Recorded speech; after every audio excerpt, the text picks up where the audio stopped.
अस्सलाम वालेकुम, welcome to my channel. कैसे हैं आप सब जी। तो आज की वीडियो में मैं आपके साथ घर के सीड से मिर्चें और टमाटर के प्लांट्स ग्रो करने पे बात कर रही हूँ कि हम किस तरह से अपने घर से मिर्च और टमाटर के सीड लेके उनको ग्रो करें और किस तरह से प्लांट आपके पास देखते ही देखते फ्लावरिंग पे और फ्रूटिंग पे आ जाए। तो देखें, जब हमें गार्डनिंग का शौक़ होता है तो कोई भी चीज़ हमारे रास्ते की दीवार नहीं बनती, हमें परेशान नहीं होना पड़ता, क्योंकि ये किचन गार्डनिंग का शौक़ ऐसा है कि बेशुमार चीज़ों के सीड्स आप अपने किचन से लेके ही ग्रो कर सकते हैं। और सर्दियों के हों सीड्स या गर्मियों के हों, बहुत से सीड्स घर से निकल आते हैं, या आप अपने करीबी जो सीड्स वाली शॉप होती है वहाँ से भी परचेज़ कर सकते हैं, या आजकल तो ऑनलाइन बहुत ज़्यादा ट्रेंड है, हर जगह से सीड ईज़िली मिल जाते हैं, नर्सरी से मिल जाते हैं। और बाज़ औक़ात रोड साइड पे किचन गार्डनिंग को लेके जो मौसम के हिसाब से पनीरी होती है वो मिल जाती है, हमारे यहाँ से भी मिल जाती है, बट मैं नहीं ख़रीदती वहाँ से। कभी कभार ही अगर कोई प्लांट एक आध लूँ तो लूँ। लेकिन ये देखिए, टमाटर के सीड्स हैं। जब आप कुकिंग करते हैं तो किचन में से आप अपने सालन में टमाटर डालते हुए उसके अंदर से जो भी आपको नज़र आए कि हेल्दी सा टमाटर है तो उसके सीड्स आप निकाल लें और किसी भी छोटे से पॉट में डाल के उनमें थोड़ा सा पानी डाल के रख दें, ताकि अगर आप देर से भी ग्रो करें तो वो सीड्स सूख ना जाएं। तो शाम में या सुबह में जब भी आप अपने गार्डन में आएँ तो लाके किसी खाली पॉट में या पॉलीथीन बैग के अंदर मिट्टी डाल के उन सीड्स को डाल दें और ऊपर बिल्कुल हल्की हल्की सी लेयर मिट्टी की डाल दें, या आप सीड्स मिट्टी के अंदर डाल के तो उनको किसी भी चीज़ के साथ मिक्स कर दें, या फिर आप टमाटर को स्लाइसिस की शक्ल में काट लें और उन स्लाइसिस को मिट्टी के ऊपर रखें और उनके ऊपर हल्की हल्की सी लेयर मिट्टी की डाल दें या रेत की डाल दें। तो आप देखेंगे कि हफ्ते के अंदर अंदर आपके पास नन्ही नन्ही सी बहुत सी पनीरी रेडी होकर सामने आ जाएगी। मैं आपको दिखाती हूँ अभी। तो ये देखिए, ये सारी की सारी टमाटर की सीडलिंग है और चंद दिन पहले मैंने इसको किचन से सीड लेके तो इसी तरह से पॉट के अंदर डाल के ऊपर हल्की हल्की सी मिट्टी की लेयर डाल दी थी। इस तरह से इजीली आप घर में पनीरी तैयार कर सकते हैं। और ये जो पॉट आपको मेरा नज़र आ रहा है, ये भी मैंने इसी तरह से किचन से काम करते हुए मिर्चों के सीड लिए थे। रेड मिर्च थी, उसको ले लिया और साथ में टमाटर के सीड निकाल के तो मैंने एक साइड पे वो डाल दिए और एक साइड पे मिर्च के डाल दिए। तो देखें, आपके सामने है रिज़ल्ट। और पनीरी बहुत से प्लांट्स मैंने इसके अंदर से निकाल के मुख्तलिफ़ जगहों पे ट्रांसप्लांट किए हुए हैं और वो प्लांट जो हैं वो अब माशाल्लाह आ चुके हैं। जी, आप देख सकते हैं कि माशाल्लाह कितनी अच्छी और हेल्दी फ्रूटिंग हो रही है इन प्लांट्स के ऊपर और बेशुमार टमाटर लगे हुए हैं। तो ये बहुत ही इजी तरीका होता है किचन गार्डनिंग के लिए। आप ज़रूरी है कि बहुत सी चीज़ें वो भी किचन में यूज़ होती हैं अपने घर में उगाएं।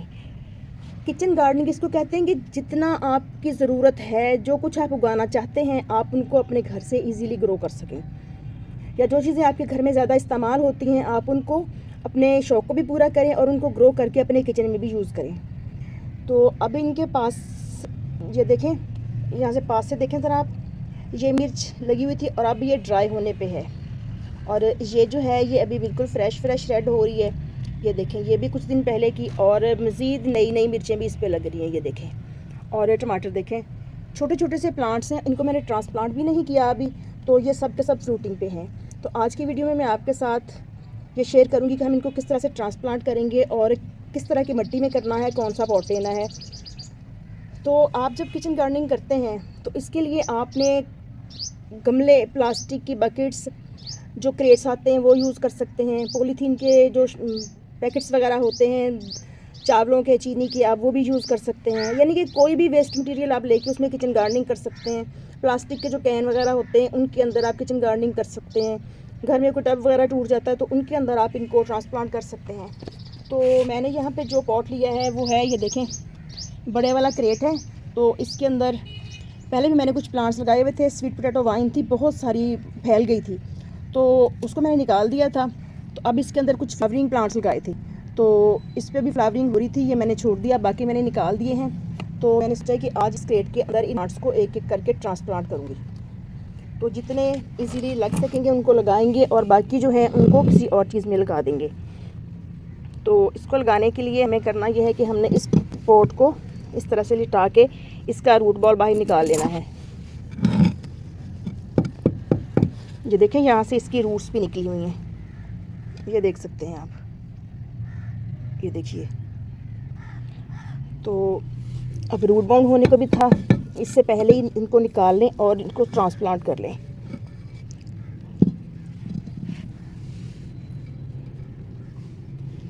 तो जो अच्छी तरह से चले हुए प्लांट हैं उनको ज़्यादा डिस्टर्ब किए बगैर ही ट्रांसप्लांट करेंगे, और जो सीडलिंग है अब टमाटर की है तो वो भी तकरीबन मैच्योर हो चुके हैं प्लांट्स, तो इन सभी को मैं आज ट्रांसप्लांट करने की कोशिश करती हूँ और फिर आपको दिखाती हूँ कि किस तरह से हमने करना है। सबसे पहले तो आपने इसके, अगर आप पूरे का पूरा रूट बॉल कहीं ट्रांसप्लांट कर रहे हैं तो आपने सबसे पहले जो काम करना है वो इसके नीचे से जो ठीकरी होती है वो निकालनी होती है, जो गमले का टूटा हुआ टुकड़ा रखा होता है हमने। उसके बाद फिर आपने प्लांट्स को पोर्शन में करना है कि कितने प्लांट आप लगाना चाहते हैं या कितनी स्पेस आपके पास रेडी है जिसमें आप ट्रांसप्लांट करेंगे अपने प्लांट्स को। तो ये देखें, ये मिर्चों के प्लांट्स हैं, इनको हम इस तरह से अलग कर लेंगे, ये देखिए। और ये है टमाटर का प्लांट।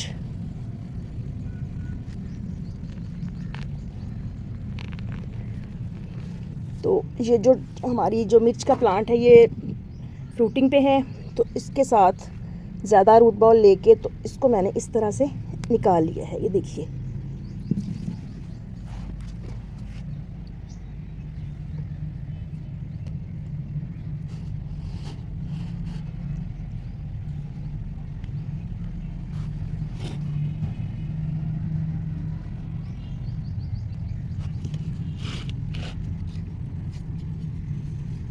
इसको ट्रांसप्लांट करने के लिए एक साइड चूज़ करेंगे क्योंकि इसमें कम से कम भी 5 प्लांट लगाए जा सकते हैं।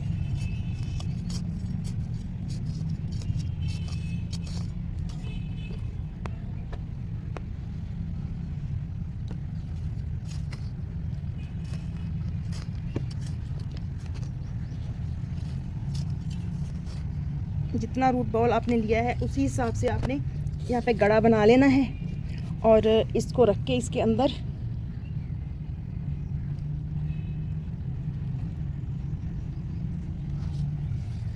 आपने मिट्टी सेट कर देनी है। ये 2 प्लांट हैं, छोटा प्लांट मैं अलग कर लूँगी।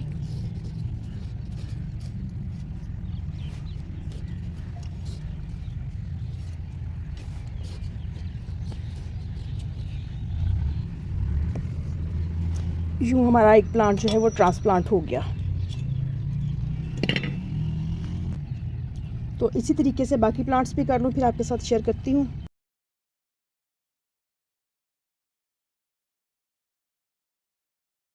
जी, इसमें मैंने लगाए हैं तकरीबन 4 प्लांट, 3 प्लांट बड़े और 2 छोटे, और एक बड़े वाला प्लांट जिसको मिर्चें लगी हुई थी मैंने इसी पॉट में वापस शिफ्ट कर दिया है। ये आप देख सकते हैं कितनी खूबसूरत प्यारी प्यारी सी मिर्चें लगी हुई हैं इनको, और इसको भी पानी डाल दिया है और इस वाले पॉट को भी पानी डाल दिया है। जबकि अभी भी काफ़ी सारे प्लांट्स मेरे पास बच गए हैं, तो उनके लिए मैंने 2 और पॉट रेडी किए हैं। इनमें पहले विंटर की जो सब्जियां हैं वो लगी हुई थी, पालक वगैरह, तो उनको अब निकाल के तो इनको मैंने दोनों को रेडी कर दिया है। और ये देखिए, इस वाले पॉट के अंदर ये बंद गोभी का जो नीचे वाला डंडल होता है वो मैंने सेट किया था, लगा दिया था मिट्टी के अंदर। तो ये देखिए इसने अपनी स्प्राउटिंग स्टार्ट कर ली है। तो इस मिट्टी को किस तरह से रेडी किया गया है, इसके अंदर भल वाली मिट्टी, cow dung compost, guard soil और थोड़ी सी रेत मैंने शामिल की हुई है। भल वाली मिट्टी कर लें या रेत कर लें, एक ही बात होती है, लेकिन मेरे पास दोनों थी तो मैंने थोड़ी थोड़ी क्वांटिटी में दोनों शामिल कर ली। तो इस तरह से अच्छा सा पोरस सा सॉइल मीडिया बना के लगाएं तो आपके प्लांट्स बहुत ही अच्छी तरह से ग्रो करेंगे और खूब इन पे फ्रूटिंग होगी। तो अब लगाते हैं और सब्जियां, जो कि और प्लांट्स जो मैंने निकाल के रखे हुए हैं यहाँ पे। तो ये देखिए जी, ये और प्लांट्स हैं और एक ये वाला अभी रूट बॉल बाकी है। ये देखिए, अभी इतने सारे प्लांट्स हैं जो मैंने अभी ट्रांसप्लांट करने हैं। तो देखते हैं अब इस वाले पॉट में कितने प्लांट्स लगते हैं। वैसे तो इस वाली बकेट में 2 टमाटर के प्लांट काफ़ी होते हैं, और ऐसे ही 2 प्लांट ही आप मिर्चों के लगा सकते हैं। लेकिन जब स्पेस की कमी होती है तो फिर ज़रा अच्छी मिट्टी बना के और इसकी खुराक का ख्याल रखते हुए हम ज़्यादा प्लांट्स भी लगा सकते हैं। तो मेरे पास चूँकि स्पेस कम है तो इसलिए मैं इस प्लांट के पॉट के अंदर टमाटर के 3 से 4 प्लांट ट्रांसप्लांट कर दूंगी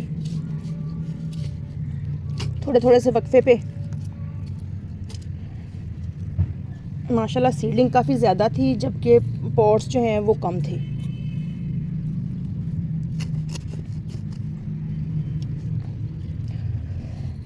और अगर सीडलिंग ज़्यादा हो तो जहाँ 4 लगाने हैं वहाँ आप 5 भी लगा सकते हैं, क्योंकि ज़रूरी नहीं है कि सारे के सारे प्लांट्स जो हैं वो आपके स्टेबल हो जाएं। कोई प्लांट अगर ख़राब भी हो जाता है तो फिर आपको परेशानी नहीं होगी कि मेरा एक प्लांट चल नहीं पाया या ख़राब हो गया है। तो ये देखें, ये रूट बॉल के साथ है और इस वाले टमाटर के प्लांट पे छोटे छोटे से टमाटर भी लगे हुए हैं, ये आप देख सकते हैं। तो 2 ये लग गए और 2 इस साइड पे लग गए और यूं जी लग गए हमारे प्लांट्स। और ये देखें, घर की सीडलिंग का ये फ़ायदा होता है कि अभी भी मेरे पास प्लांट्स पड़े हुए हैं। ये देखिए, मैंने 4 टोकरियों में और 1 पॉट में प्लांट्स को ट्रांसप्लांट कर लिया है, ये देख सकते हैं आप। और अभी भी प्लांट्स बाकी हैं मेरे पास। तो सीडलिंग को मैं ज़ाया नहीं करना चाहती थी, इसलिए मुझे अर्जेंट एक और क्रेट मेरे पास पड़ा था, वो रेडी करना पड़ा। तो अब सारे के सारे प्लांट्स जो हैं वो ट्रांसप्लांट हो चुके हैं। 5 क्रेट्स हैं और 1 पॉट है। तो इसके बाद हमें करना ये है कि जब हम प्लांट्स को ट्रांसप्लांट कर लें तो एक दफ़ा भर के अच्छी तरह से फुल करके पानी दे दें और इनको कम अज़ कम भी 1 हफ़्ते के लिए शेड में रखें, ताकि जहाँ जैसा कि हमारे यहाँ टेम्परेचर काफ़ी अप होने लग गया है, तो जिन इलाकों में टेम्परेचर ज़्यादा होता है वहाँ पे सीडलिंग बल्कि इस तरह फ्रूटिंग पे प्लांट्स जो होते हैं वो ट्रांसप्लांटिंग का शौक बर्दाश्त नहीं कर पाएंगे और जलना शुरू हो जाएंगे, या फिर आप ये फ्रूटिंग वगैरह रिमूव कर दें। और सबसे जो ज़रूरी बात होती है मिर्चों और टमाटर के प्लांट्स को ट्रांसप्लांट करने के बाद, या जब आप देखें कि प्लांट्स ने अच्छी तरह से ग्रोथ स्टार्ट कर ली है, तो इसके जो नीचे के लीव्स होते हैं उनको आपने साथ के साथ किसी भी सीजर वगैरह की मदद से या हाथ से भी कर सकते हैं, इनको रिमूव करते जाना है। और फिर इनको आपने मिट्टी के अंदर नहीं डालना, क्योंकि जब ये डिकम्पोज होने का प्रोसेस शुरू करेंगे तो आपके जो प्लांट्स हैं उनको फंगस वगैरह का अटैक हो सकता है। तो इसलिए मैंने इधर से भी जितने भी प्लांट्स थे इनके नीचे के जो लीव हैं वो सारे के सारे हटा दिए हैं। और ये जो रेड चिलीज़ हैं इनको भी मैं एंड में हार्वेस्ट कर लेती हूँ, ठीक है, क्योंकि प्लांट अब एक तरह से नए घर में शिफ्ट हुआ है और नई ज़िंदगी में आया है, इसलिए अपनी नई ग्रोथ शुरू करेगा। और ये देखें, नए फूल भी आए इसके ऊपर, तो फिर ज़्यादा ग्रोथ होगी और ज़्यादा से ज़्यादा ब्रांचेस निकलेंगी, ज़्यादा फूल लगेंगे और ज़्यादा फ्रूट आएंगे इसके ऊपर।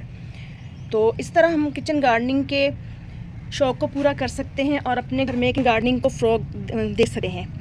तो ये देखिए जी, हमारी जो रेड चिलीज़ हैं वो भी हमारे पास आ चुकी हैं और हमारे सारे के सारे जो प्लांट्स हैं वो भी ट्रांसप्लांट हो चुके हैं। और इनको आपने वीकली स्प्रे करना है नीम ऑयल का, या आप मीठा सोडा डाल के उसके अंदर आप थोड़ा सा लिक्विड डिश वॉश बार डालें और समय नीम ऑयल हो तो उसके 2-4 कतरे डाल दें।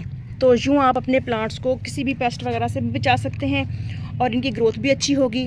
और फर्टिलाइज़र जो भी आप लिक्विड बनाते हैं वो भी इनको हफ्ते 10 दिन के बाद देते रहें, और काउडंग कंपोस्ट भिगो के उसका लिक्विड बना के देते रहें, क्योंकि ये हमारे ईटेबल प्लांट्स हैं। इसलिए ईटेबल प्लांट्स जो होते हैं उनको बेहतर है कि आप केमिकल वाला फर्टिलाइज़र ना दें और ऑर्गेनिक तरीके से चलें, ताकि आपके प्लांट्स की ग्रोथ अच्छी हो और ज़्यादा से ज़्यादा फ्रूट्स आएँ। और जब आप देखें कि प्लांट जो हैं वो बिल्कुल स्टेबल हो चुके हैं, ट्रांसप्लांटिंग के शौक से निकल चुके हैं, तो फिर आप इनको ऐसी जगह पे रख दें जहाँ पे कम से कम भी 6-7 घंटे की धूप इनको मिल जाए, या एटलीस्ट 4-5 घंटे तो लाजमी मिल ही जाए ना। तो इस तरह की कंडीशन में आपके प्लांट बहुत ही अच्छी ग्रोथ करेंगे। तो इधर आपको ये देखें मेरे प्लांट्स नज़र आ रहे होंगे टमाटर के, माशाल्लाह इन पे कितनी अच्छी हेल्दी फ्रूटिंग हो रही है, बेशुमार टमाटर लगे हुए हैं। तो मैंने इनके भी नीचे के सारे जो लीव्स हैं वो रिमूव कर दिए हुए हैं और इनको कंपोस्ट वगैरह डाली हुई है। और एग शेल और टी लीव्स जो होते हैं वो डेली के डेली किचन से मेरे गन में आते रहते हैं धुल के, तो उनको फिर खुश्क करके इस तरह से 1 हफ्ते की धूप लगवाने के बाद आप चूरा वगैरह बना के या इनको क्रश करके तो अपने प्लांट्स में डाल दें। तो इस तरह अच्छी और हेल्दी फ्रूटिंग पाएँ और अपने गार्डनिंग के शौक़ को भी पूरा करें। तो इजाज़त दीजिए, इंशाल्लाह फिर मिलते हैं किसी और वीडियो में किसी और टॉपिक के साथ, किसी और खूबसूरत से प्लांट्स को लेके। अल्लाह हाफिज़।